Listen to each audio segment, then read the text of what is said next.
You guys had a lot of success inside. Is that something you guys wanted to exploit, and how well did you guys do that tonight?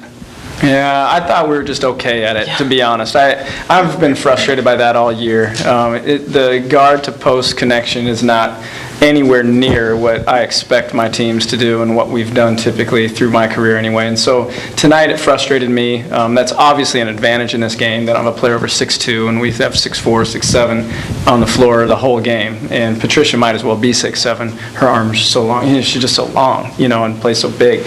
And so I was disappointed with how many times did we turn it over tonight trying to get it to the post? 10? At least, probably. I didn't think we pinned very well.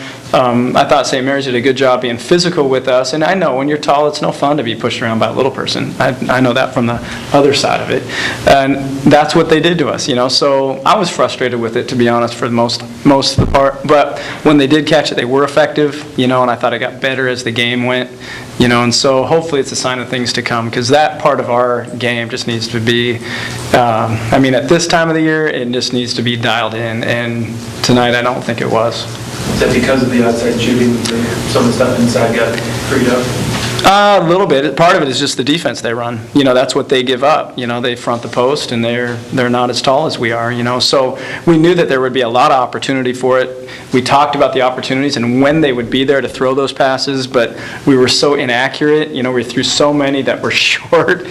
So we tried to throw straight line passes from the top straight through, head level of a normal sized person, when we need to throw that ball at 9 feet, and so that's just a part of our game that we didn't do a great job of tonight, and I thought we could have made our life a lot easier for ourselves, than we did most of this game. Credit Davis, though. Most likely you're going to play St. Mary's next, and they really took it to you guys here in December. How much are you looking forward to that, and is revenge on your minds?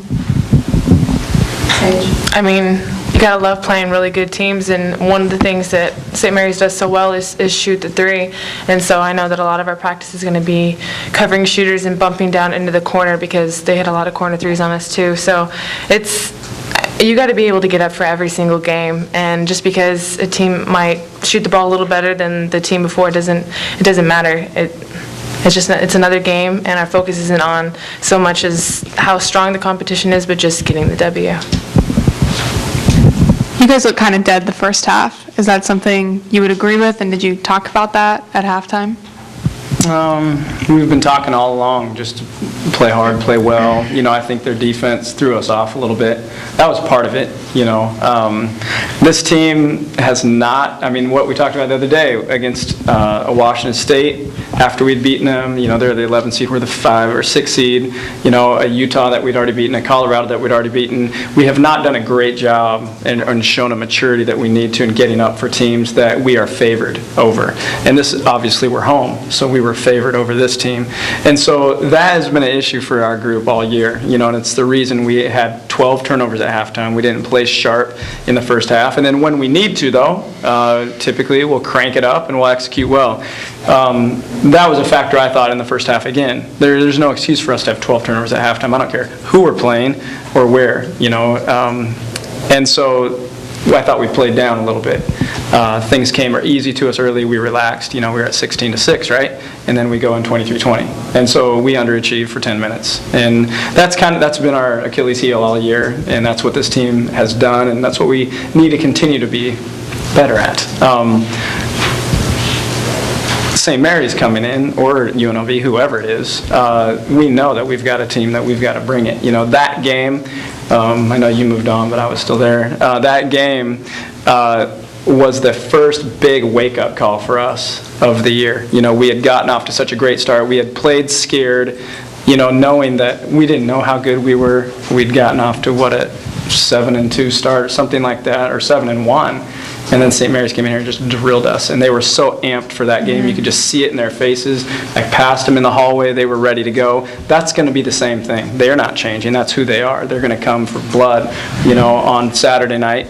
And we've got to rise to that challenge. Well, this team is a lot different than it was at that time. And so there will be no overlooking whoever comes in here, on Saturday. We know it will be a 40-minute war. Long-term thinking too, in terms of try to win this whole thing, not just thinking. Yeah, we looked at the bracket, we looked through it. I mean, I think that's the fun of it. I think it's silly to try to avoid that. I think that's the excitement of it. It's like, okay, what do we have ahead of us? Okay, this is a 6-game deal, a 3-week tournament, and if you keep surviving, you keep getting to move forward, well, 6 rounds in a fight, and so tonight was round 1, here comes round 2, and I think it's absolutely good to look at it, and we looked at the teams in it, and we've beaten a few of the teams that are in our region, or whatever it's called in this.